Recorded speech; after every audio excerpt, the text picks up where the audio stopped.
In the name of Allah, the most merciful, the most compassionate.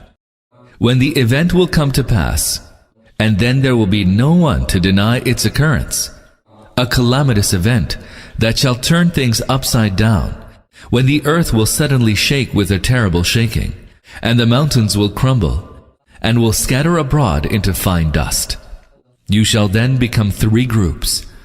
The people on the right, and how fortunate will be the people on the right, and the people on the left, and how miserable will be the people on the left.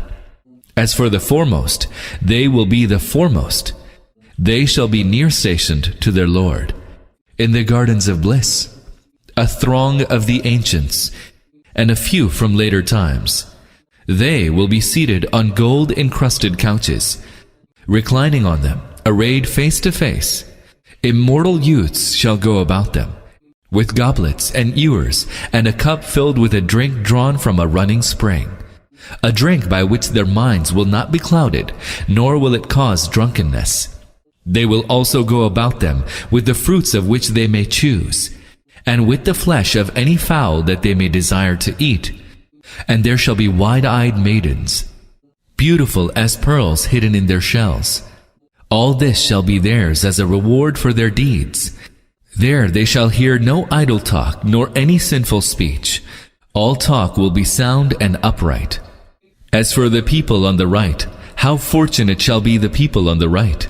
They shall be in the midst of thornless low trees, and flower-clad acacias, and extended shade, and gushing water, and abundant fruit, never-ending and unforbidden. They shall be on upraised couches, and their spouses, we shall have brought them into being afresh, and shall have made them virgins, intensely loving and of matching age. All this will be for the people on the right.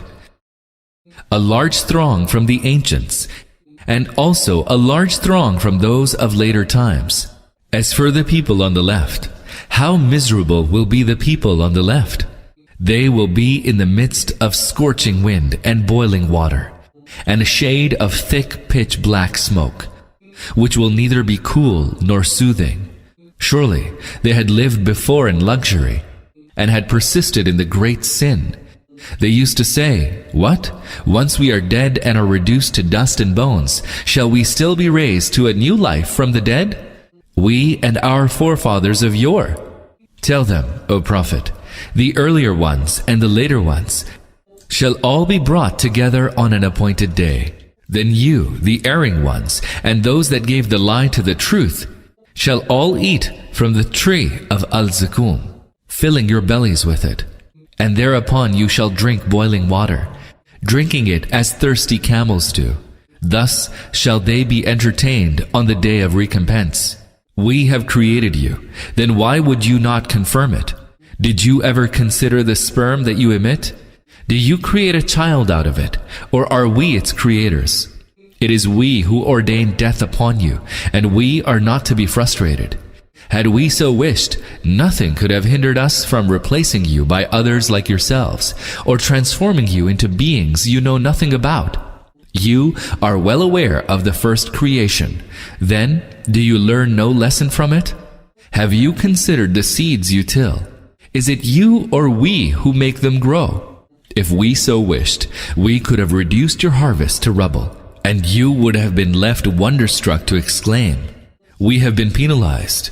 Nay, we have been undone." Did you cast a good look at the water that you drink? Is it you who brought it down from the clouds, or is it we who brought it down? If we had so pleased, we could have made it bitter.